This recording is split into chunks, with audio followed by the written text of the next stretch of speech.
Wait, what? Wait, what? Exactly. That's the proper response. I'm Angela Duckworth. I'm Stephen Dubner. And you're listening to No Stupid Questions. Today on the show, what's so bad about nepotism? You think I want to put on my college resume that I worked for my father?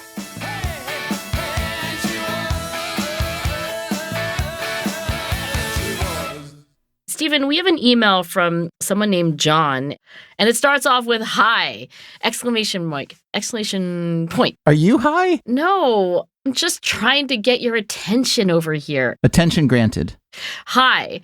I was recently thinking about how widespread nepotism is in the modern world, and I started wondering whether or not there's actually some data to suggest that it is bad. We talk a lot about how unfair it is that people who are less qualified get certain positions, but perhaps the trust and ease of communication that comes with someone being a family member or a friend is also important. When I try to imagine myself in a position of power, I also see myself hiring my friends precisely because of that. Stephen, nepotism is one of those words that I think I know what it means, but I'm not 100% sure. Here's literally a dictionary definition. This is from the OED. Nepotism, a noun, the showing of special favor or unfair preference to a relative in conferring a position, job, privilege, etc. And then some people would say that cronyism is essentially mixed in with nepotism. Cronyism meaning the most benign form would be the appointment of friends, and the less benign would be colluding to make profit by not only appointing a friend or contact, but benefiting financially from that. We should also say that nepotism is not illegal. I'm looking at a law firm that specializes in employment law. They write, nepotism is the practice of giving jobs or favorable treatment to friends and family members. Nepotism in and of itself is not illegal. A company owner is allowed to hire a daughter, son, sibling, friend, blah, blah, blah, even if that person is not the most qualified for the job. In fact, hiring and promoting family is an extremely common employment practice dating back to the beginning of employment. And it's completely legal. It is legal, but I do think that in the institutional world, it's become much more taboo over the past 50 years. At least an ethical violation, if not a legal one. Yeah. Like, guess who's the product manager? My son! Yay! So you think about what's the ultimate nepotistic system is royalty, right? Like the royal family. But what John's question really made me think about is about Russia right now. And I don't mean to make this too big a tangent on Putin and Russia and Ukraine at the moment. But, Russian history over the past 150 years has been wild, to say the least. We all know about the revolution and the Bolsheviks and on and on and on. But when Alexander III, was he blown up? I think he was blown up. But then his son became the last czar. This was Nicholas II. And Nicholas II, according to one account that I've read, when his father died, one of the first things he said is, I am not prepared to be a czar. I never wanted to become one. I know nothing of the business of ruling. I have no idea of even how to talk to the ministers. So if one wanted to do a psychopolitical dissection of the state of Russia over the past 100, 150 years, that would be a very interesting inflection point at which to say, I wonder what would have happened had there been a different category of leadership in that country. I wonder if nepotism and royalty and passing a position on to a family member or even hiring someone at a firm because they're related to you or friends with you is a very good idea. At just a very basic level of logic, don't you think that people like you and I would almost always say that the answer to that is no? Somebody who's grown up in a democracy and has been raised to think that judging people by the merits of their skills is better than their last name or their connections. I hadn't really thought about political systems when John's question came through. I was thinking about businesses, universities, and legacies being admitted to Ivy League schools. In other words, this is about like any political or social structure where somebody has power and then there's a choice about who's going to come next. For those who don't know, legacy is the word that universities and colleges use to define the offspring of someone who graduated from that institution. Interesting term, by the way. Kind of euphemistic. If you talk to a college president or an admissions officer or a board and they're being candid with you, in other words, if you talk to them off the record, which I've done in part because we recently did a Freakonomics radio series on college, and the off the record conversations are a little bit different. The reason that there are so many slots reserved for legacies is because it's all about the money. Although this is changing to some degree. Yeah, in the wake of Varsity Blues. Varsity Blues was full of parents who didn't have the legacy connection, and they were trying to shortcut it. Lori Loughlin and her husband, Massimo Giannulli, paid $500,000 to help get their two daughters into USC, where they applied under the guise of being rowers on a crew team. And USC happens to have, not surprisingly, a really good crew team. These young women not only were not that caliber of rowers, but they didn't participate in the sport at all. So $500,000, a little bit of lying, a little bit of bribing the coaches and so on. Why? In part because the legacy system makes it really hard to get into some of the most exclusive schools, because those are the families that are contributors. And the offspring of a legacy is likely to contribute just the way the legacy generation did, and so on. So by admitting a son or daughter of an alum, basically you're saying that you're increasing the expected donation of that family. Not only expected, but already in hand. In other words, if you look at the data on what legacy families give to the university before the application goes in, I mean, when I first heard of this, it blew me away. It seems unnatural, but I've learned it's very common. There are parents who graduated from fill in the blank, rhymes with Farvard. There are parents who have graduated from Farvard, let's say 20 years earlier, who start giving to the university in a very thoughtful and patterned way from the time that their child is, let's say, minus 6 months. Strategic, maybe more than thoughtful, but I guess I see your point. So by the time that their kid is ready to apply, it's like, wow, they've given $500,000. Then there are other instances. I believe Jared Kushner was a case where the money was given kind of all at once. And you see this with a lot of really wealthy applicants. Here's a box of money, and we'd like our son or daughter to attend your fine university. But wait, if the money is given prior, then how does that benefit the university? Because you could turn down that legacy, but you already have the $500,000 that's been accumulated. What is the risk exactly? You can't exactly go to the New York Times and say indignantly, I can't believe that my legacy daughter didn't get in to Harvard. In fact, most people would say, good. Another point here is that things are changing.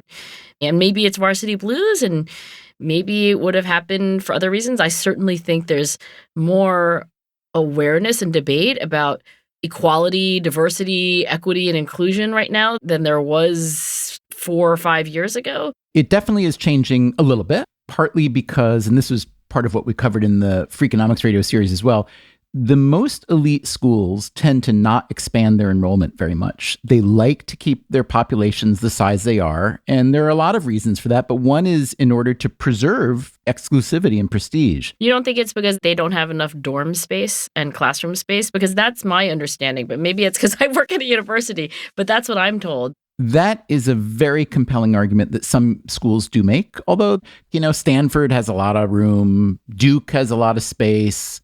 Columbia actually has been expanding their classroom. They've built this whole North Campus about 10 or 12 blocks north of the main campus. But mostly the Ivies haven't grown much in about 30 or 40 years. So if you do want to make your student body more diverse, then yeah, at some point you're going to have to say, the 8th generation of this family can only have 1 slot and not 2 slots. But it makes me think, isn't the whole act of becoming a parent an exercise in nepotism?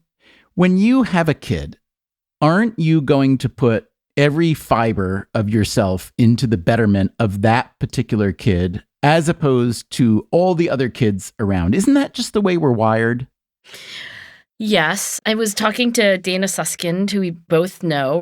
She is a pediatric surgeon, and she wrote this book called Parent Nation. And it's about what we have to do as a society to take care of all children. And it's very much about the kids who are overlooked, the kids who don't have advantages.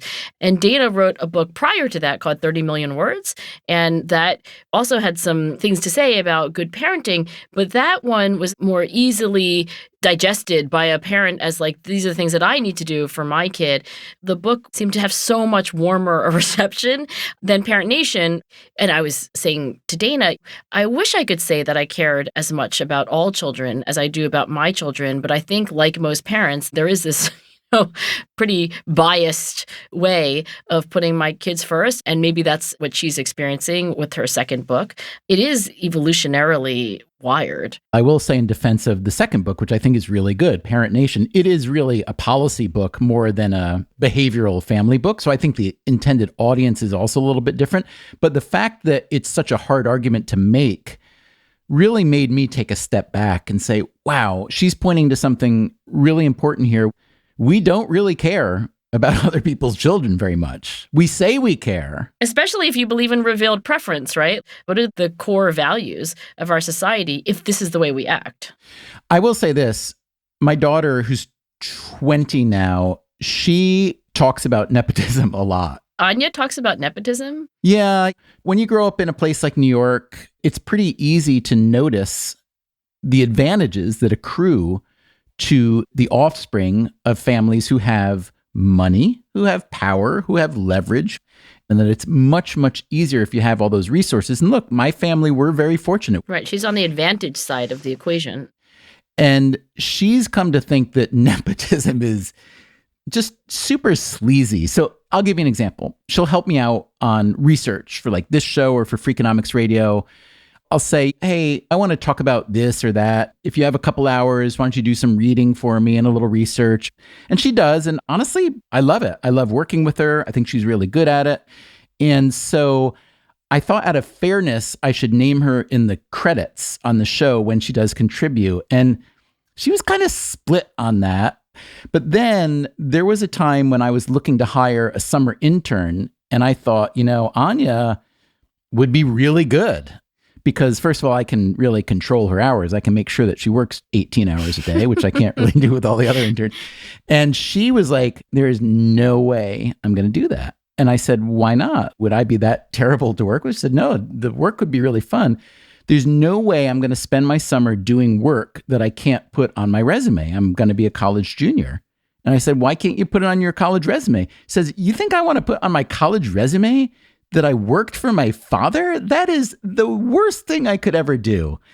And I have to say, that is not something I think a teenager 1 or 2 or 3 generations ago would have said. Yeah, that's a change. I think so, because everyone is more concerned with not only actual fairness, but the appearance of fairness. And I think that's a good thing. Do you think that's a good thing? I think it is definitely a good thing to be concerned with fairness. The part where you said it's a good thing to be concerned with the appearance of fairness, it's like annoying to me sometimes, virtue signaling in general. But I guess you could make the argument that because we have to look like we're fair, sometimes we're just forced into being fair so that we don't look bad. I hadn't thought about how this generation is thinking about it in ways that are a little more enlightened than our generation. But I do think it is still pervasive, even if there is more sensitivity to being more inclusive. It's partly because social networks, by their nature, are very dense and interconnected. And by that, I mean, who do I know? Oh, I know Stephen. Stephen also knows Steve Levitt, but I also know Steve Levitt. And by the way, Steve Levitt knows John List, but I also know John List, and John List is married to Dana Susskind. My point is, this idea that we milk our own social networks, like we need a collaborator who knows how to do structural equation modeling. I only have my social network.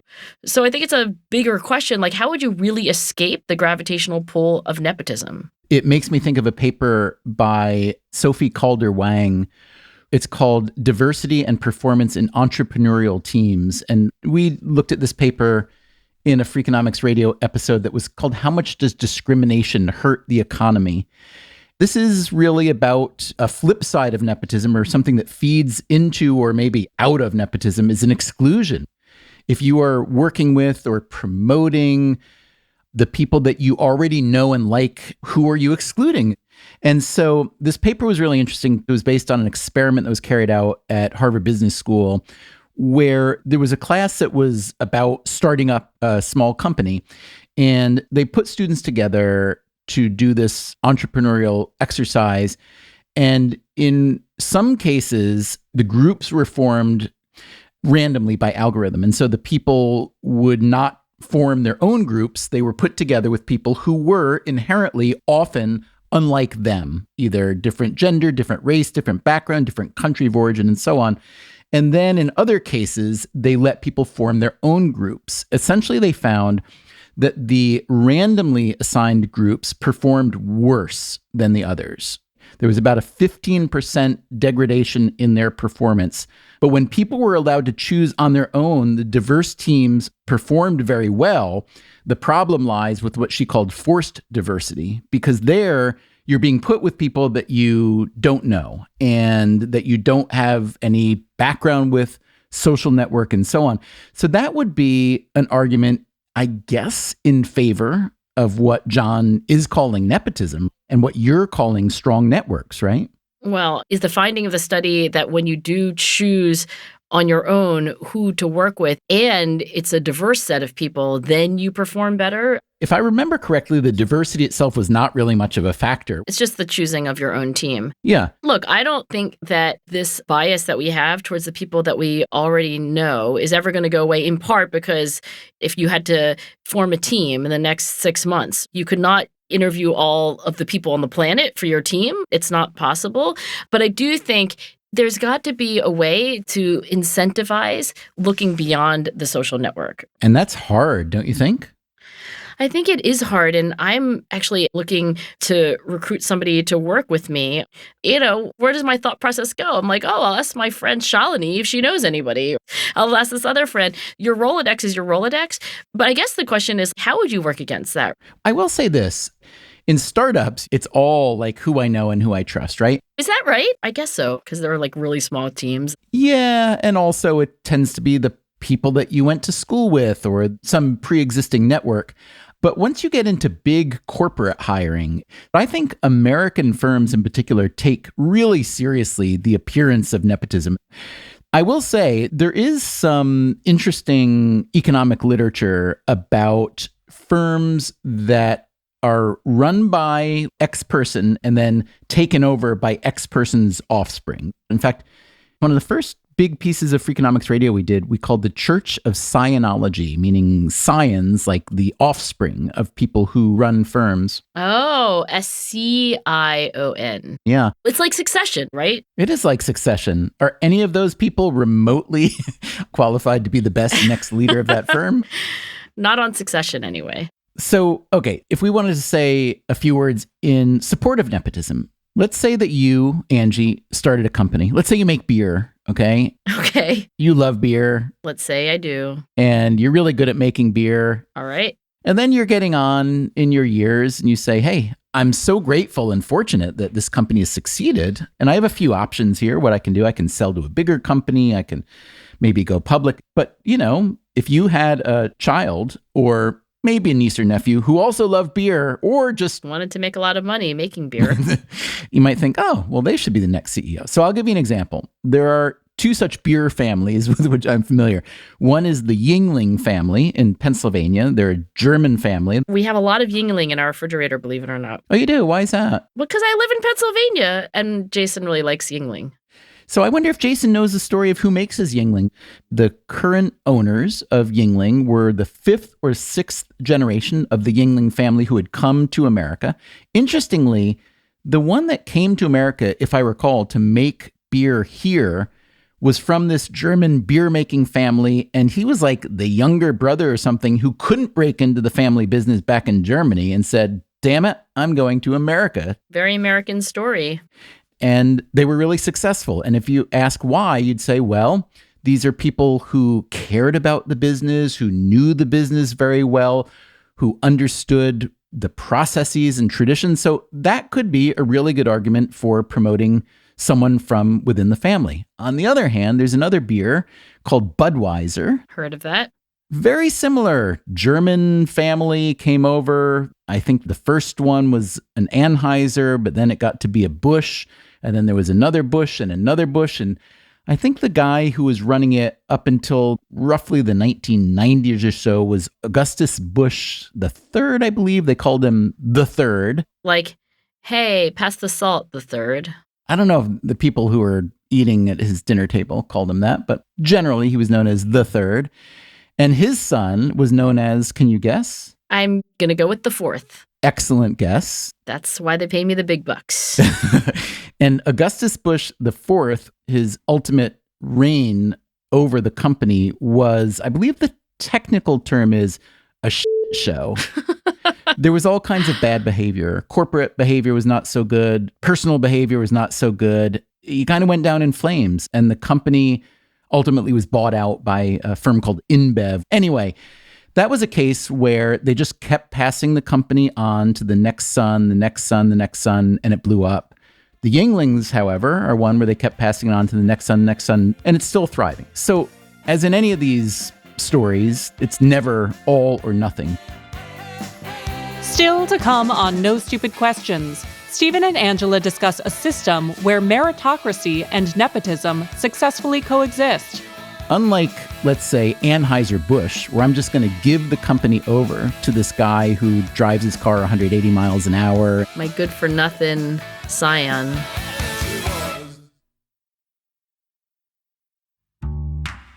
Before we return to Stephen and Angela's conversation about nepotism, let's hear some of your thoughts on the subject. We asked listeners to share their experiences with nepotism. Here's what you said.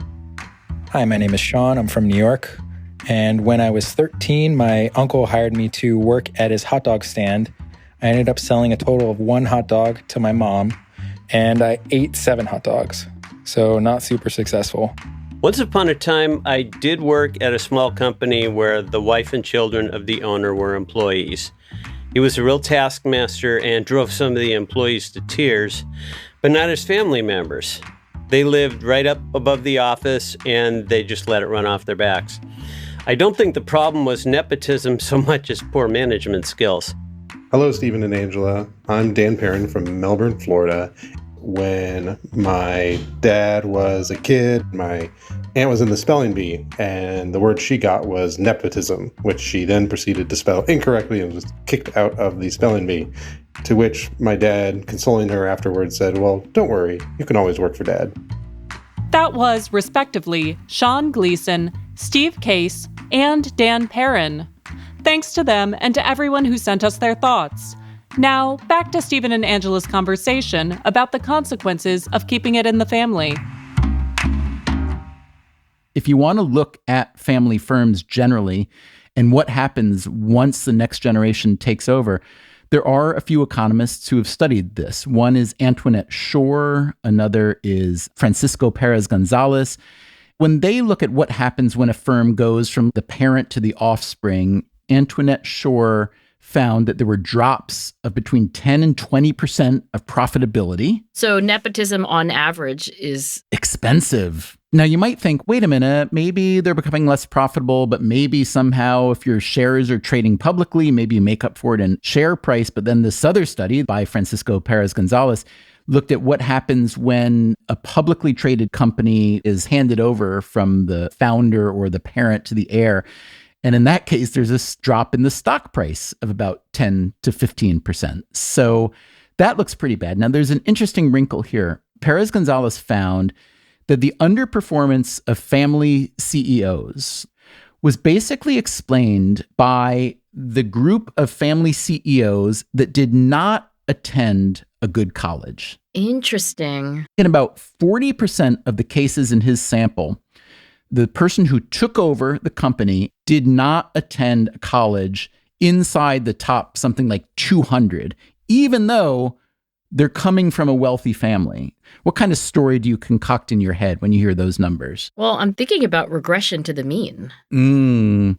The basic idea with regression to the mean is that when you have lots of tries at something, that if the first try is above the mean for you, you could make a prediction that the second one will go back toward the mean. You told me recently, Stephen, that you had a PR for golf. It was a really good game for you. It was above your mean. What's the likelihood that you're going to have as good a score in your next golf game? -1 is the likelihood. It's not likely.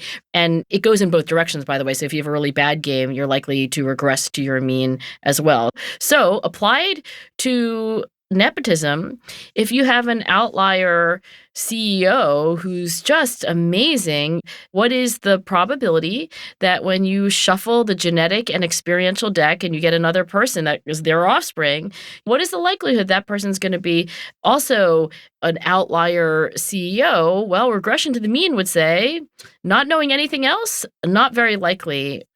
Okay, I have to say, that is a great explanation. I also would argue that your explanation is more generous than my explanation by a factor of about 10. Okay, what's yours?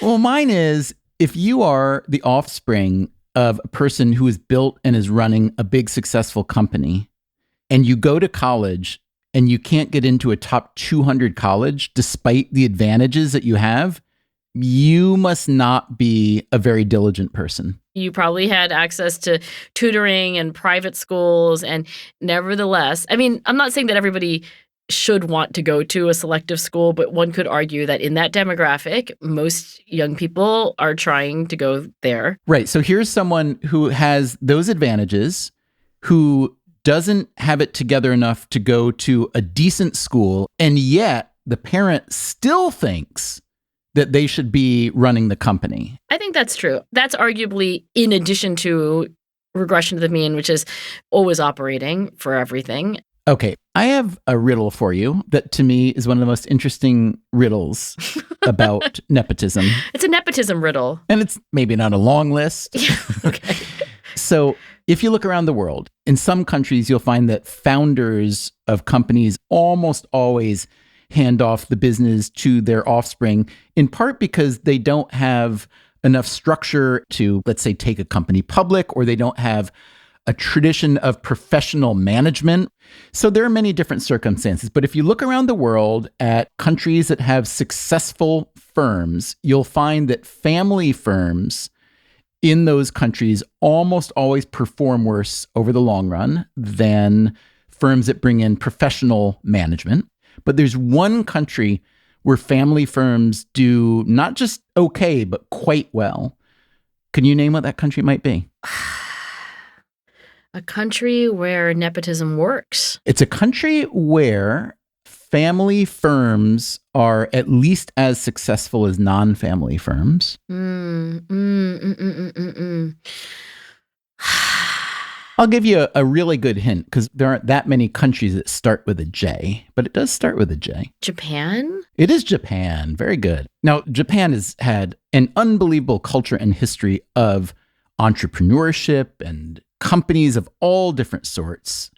But can you think of another reason why Japan might be particularly good? I have two thoughts. In Japan, you have a very conscientious culture. So maybe when you have a handing of the baton to a daughter or son, because the whole darn country is so conscientious, hardworking, dependable, attentive to detail, etc., that they do at least as well, because anyone tasked with that responsibility would take it really seriously. Nice theory. And they really are. They're incredibly conscientious, though they rate themselves as lower in conscientiousness because they are so conscientious. That is so Japanese. So Japanese, but maybe so human, right? The higher your standards are, the harder they are to reach. The second thing I was wondering about, I've heard that the compensation, the salaries of executives in Japan is very different from, for example, the United States and other parts of the world. You don't have CEOs in Japan who make 100x the least paid person. It's much tighter. And I guess in an American system, maybe I could recruit any hotshot and pay them an obscene amount of money. And maybe you just don't have that dynamic. But I have no idea. Those are such good thoughts, except I guess I'm going to say that they're wrong. Okay, -2. My final exam is being graded. Let me put it this way. what you just described, I think, was very sensible and may very well contribute to the general story of why firms in Japan may be successful and maybe even family firms as well. But that is not the factor that accounts for the success of family firms in Japan. There has been a study. This was by a scholar named Vikas Mehrotra. He's a finance professor. And he had seen that firms that hand off the running of the firm to the offspring, like I said, in most countries do worse. And even in Japan, they often do worse. But there was one circumstance in which they did better. So I'll give you another clue. Do you know anything about adoption in Japan? I know nothing about adoption in Japan. What would you say if I told you that roughly 99% of all adoptions in Japan are not babies or even children? Wait, what? Wait, what? Exactly. That's the proper response. What would you say if I told you that roughly 90% of adoptions in Japan are not only not babies or children, but they are 25 to 35-year-old adults? Families in Japan adopt adult children. Is that what you're saying? To be the CEOs of their companies. Are you kidding? I'm not kidding. This is a thing. Why do they do that? They say, we're a family firm. We've been a family firm for X generations, 1 generation, 5 generations, whatever. But unlike, let's say, Anheuser-Busch, where I'm just going to give the company over to this guy who drives his car 180 miles an hour. My good-for-nothing scion. I think we should actually turn it over to somebody who's going to be a good manager. And that could very well be someone who's been working at this firm since they got out of college and is now really ready to take over the company. But we are a family firm. So it's meritocratic nepotism. It's so bizarre. I wonder if you get like a birthday party with it and all the other trappings of family. When I learned about this and I interviewed Vikas Mehrotra, he gave some examples. Suzuki, the current chairman, was an adopted son. And I asked him what share of family firms in Japan that do hand off to a family member, hand off to an adopted family member. And he said it was in about 20% of succession events. Wow. So it's not that everybody wants to adopt their next leader.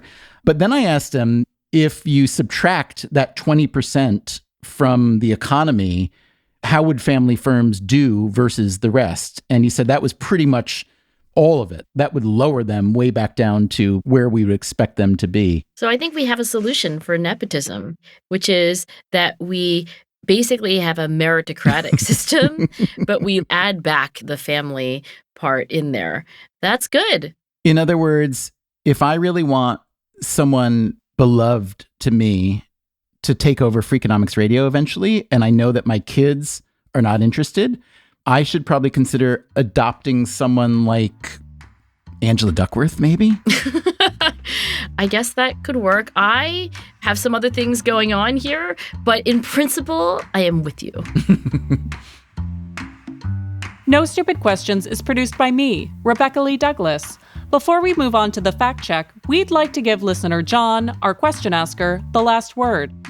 As a European, your college admissions system sounds f***ing wild.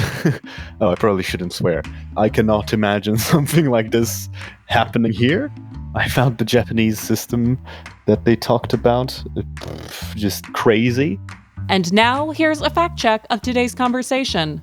In the first half of the show, Stephen says he thinks Russian Emperor Alexander III died by being blown up.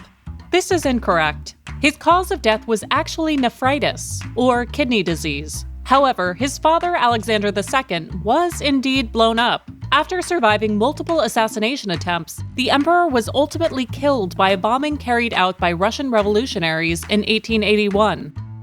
Later, Stephen says that the Varsity Blues scandal included parents who didn't have legacy connections. But designer Massimo Giannulli did actually attend University of Southern California, the school that he and his wife, actress Lori Loughlin, deceived into admitting their 2 daughters. However, it is true that Giannulli never graduated from USC.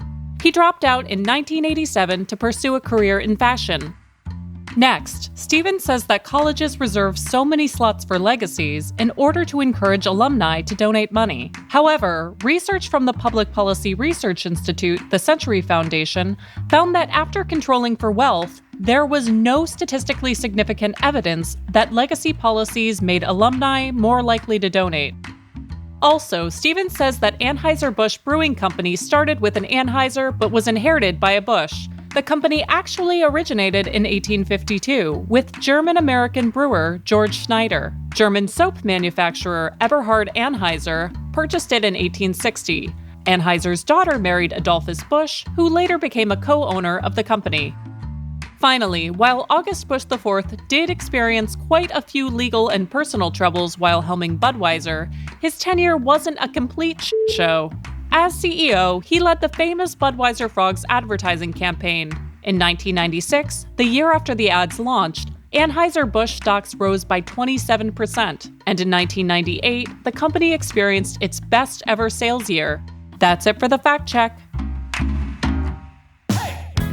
Coming up next week on No Stupid Questions, a listener asks Stephen and Angela about the ethics of paying to use a public bathroom. I have to say, urination, hand hygiene, tipping, these are some of my very favorite topics in the world.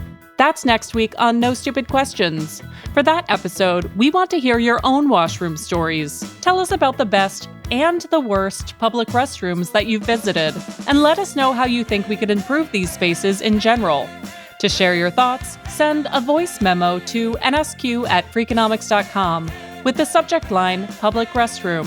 Make sure to record in a quiet indoor space with your mouth close to the phone, and please keep your thoughts to under a minute. No Stupid Questions is part of the Freakonomics Radio Network, which also includes Freakonomics Radio, People I Mostly Admire, Freakonomics MD, and Off Leash. All our shows are produced by Stitcher and Renbud Radio. This show was mixed by Eleanor Osborne. We had help on this episode from Lyric Bowditch and Jacob Clementi. Our staff also includes Neil Carruth, Gabriel Roth, Greg Rippin, Morgan Levy, Zach Lipinski, Julie Canfer, Ryan Kelly, Jasmine Klinger, Emma Terrell, and Alina Coleman. Our theme song is And She Was by Talking Heads. Special thanks to David Byrne and Warner Chappell Music. If you'd like to listen to the show ad-free, subscribe to Stitcher Premium. You can follow us on Twitter @NSQ_show and on Facebook @NSQ Show. If you have a question for a future episode, please email it to nsq@freakonomics.com. To learn more or to read episode transcripts, visit freakonomics.com/NSQ. Thanks for listening. Are you a whistler? I am a whistler. I'm told that I whistle all the time, even when I shouldn't. Like at the opera? I don't whistle at the opera. The Freakonomics Radio Network, the hidden side of everything. Stitcher.